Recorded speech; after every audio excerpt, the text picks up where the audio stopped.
Hey guys, it's Brett, and I am recording this from my hotel room in India. I'm traveling in India right now, a little bit for work, for pleasure, and of course to do yoga. So I don't have my normal camera set up, but I'm about to go to my first yoga class here in India, and I want to take you along with me and tell you how it goes after. So welcome to India, and let's go take class. Oh, look, there's a cow.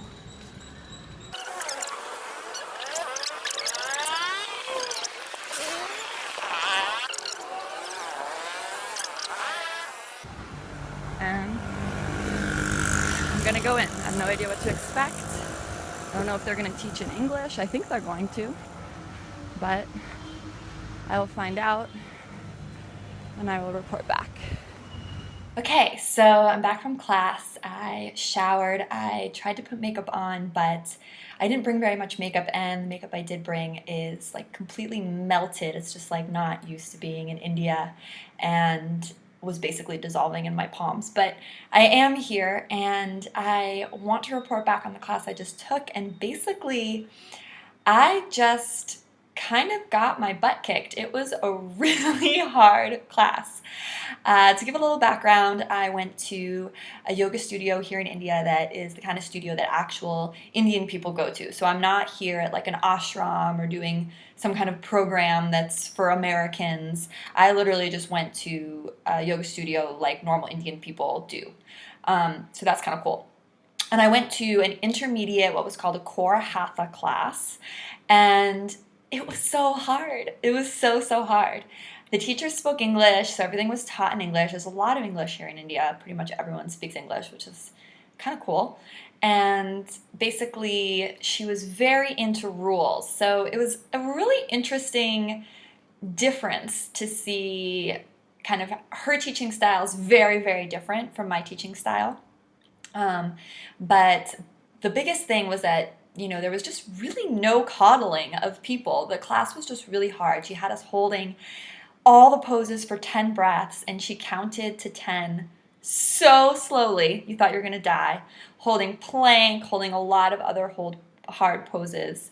And definitely other people in the class were complaining, and at one point a person even shouted to her, "You're counting too slow." So I do not think I was alone in thinking the class was really challenging and really focused on the core. Obviously, I guess core hatha kind of implies that. But highlights of the class were I came in and put my mat down in what I thought was the back of the class. It actually turned out to be the front of the class, so that's always an awkward moment when you're in a new yoga studio and you don't know what's front and what's back. So lucky me, I was in the very front. There are a lot of alignment rules that she also reminded me of that, again, I don't really teach in the US that are traditionally the way things are supposed to be. So she wanted me to have my feet together when I was standing in Tadasana all the time. She was always cueing, have your feet together, have your feet together. I always practice with my feet a little apart or hip width apart because I'm a woman and I have big hips, and it's way more comfortable for me to stand that way. It's more comfortable for my low back.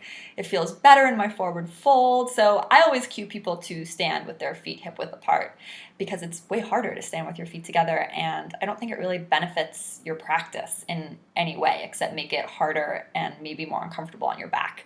But she was definitely cueing that, so that's a very Ashtanga, traditional stance. So I was struggling to constantly have my big toes touching and my feet together all the time. It really reminded me in the US about how much we want the students to have fun in class, and we want them to have a good experience, and that's really important to us as teachers. And some of the studios I teach at require I play music, so there's fun music playing, and I offer words of encouragement and like empathize with people when I'm making them do really hard things, and tell them it's almost done or great job, or again, I'm saying these in like a yogic way in a classroom, but I'm constantly trying to help people along. And so it was really interesting to go to a class where that was just not a concept. It wasn't about pleasing the student. It wasn't about trying to coach people through it and be positive.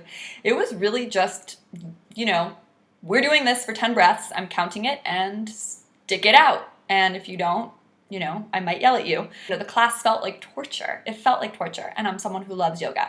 Now, after 40 minutes of torture, I felt great. Like the last half of class was good, and I felt good after class, as you always do with yoga. That's the joy. But it was definitely at the beginning, in the first 10 minutes, I was looking at the clock and thinking, how am I going to get through this? I wish I had practiced at home in my hotel room by myself, as I've been doing every other day.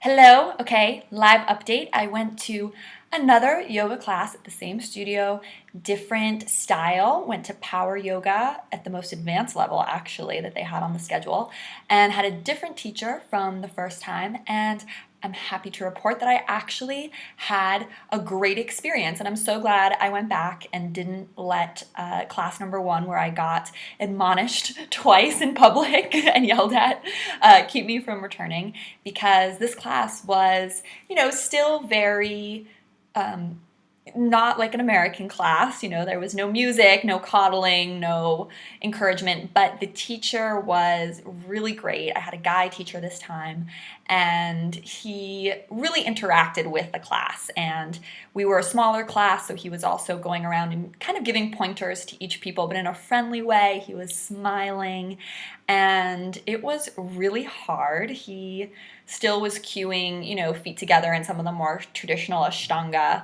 alignment, but he wasn't, as much as a stickler as enforcing it as the other teacher was. And we did some really cool stuff in his class that I haven't seen in the US, and that I am 100% going to incorporate into videos and classes I teach online. He had a really cool way of teaching bound half moon pose. For those of you that are a little more advanced and know what that pose is. For those of you that are even just starting out, he had some really amazing exercises for building your shoulder strength so you can do chaturanga better and inversions better. I was really blown away. There was a really cool thing he did with twisting chair pose, a cool variation where you're up on your tippy toes that I'm going to teach. So literally after his class, I felt so inspired, and I actually wrote in my notebook a bunch of things that I want to incorporate into my own sequences, and I really had a positive experience. So moral of the story is that India, just like everywhere, you need to find a teacher that resonates with you and that inspires you, and that makes you feel great when you take class, and who you can really learn from. And whether that person is online or you are lucky enough to have someone like that locally, it was just such a big reminder to me how yoga is so huge and there's so many different styles, and it's really the people teaching and the personality and the humor and the what the teacher is bringing that really makes or breaks a class, and that people like such different things. That's the great news. There's so many options. Thumbs up this video if you liked hearing about my adventures in India and you want to see more videos maybe like this, where I talk a little bit more about what goes on behind the scenes. Let me know in the comments below, do you think American yoga has gotten to the point where we coddle people too much and we have music and power yoga and all these fancy things that are really designed to cater to students? Or do you think kind of the more stricter Indian way of no music, holding things, counting breaths for long periods of time, just a little more stricter environment is better? I want to hear from you in the comments below. Of course, share this video with a friend, subscribe to my channel. I can't keep making videos and doing these things unless you guys support and like and share and tell me what you want to see more of in the comments. And I am waving at you from India. I'll see you next time. Bye.